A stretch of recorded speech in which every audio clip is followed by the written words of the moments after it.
ഇന്ന് നമ്മൾ ഉണ്ടാക്കാൻ പോകുന്നത് ചോറിനൊപ്പം കഴിക്കാൻ പറ്റുന്ന രുചിയേറിയ വൻപയർ തോരനാണ്.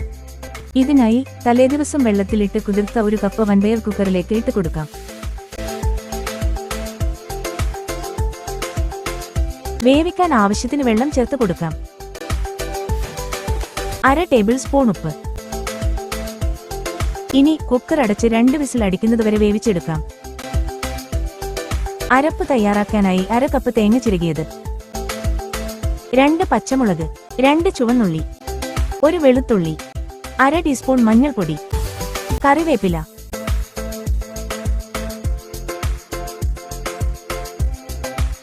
വൻപയർ നന്നായി വെന്തിട്ടുണ്ട്.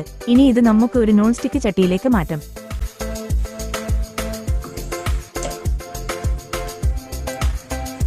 ഇനി തയ്യാറായ അരപ്പ് ചേർത്ത് വെള്ളം വറ്റിച്ചെടുക്കാം.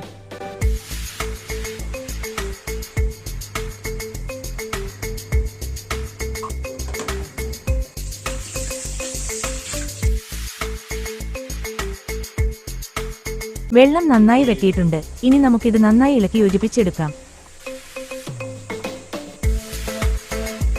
കടുകും ഉള്ളിയും മൂപ്പിച്ചെടുക്കാനായി ഒരു ചട്ടി സ്റ്റൗവിൽ വെച്ച് 1 സ്പൂൺ വെളിച്ചെണ്ണ ഒഴിക്കാം. 1/2 ടേബിൾ സ്പൂൺ കടുക്, ചുവന്നുള്ളി അരിഞ്ഞത്, കറിവേപ്പില.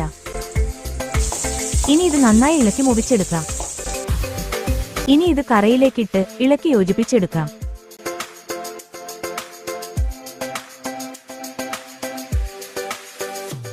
ചോറിനൊപ്പം കഴിക്കാൻ പറ്റുന്ന രുചികരമായ വൻപയർ തോരൻ തയ്യാറായിട്ടുണ്ട്.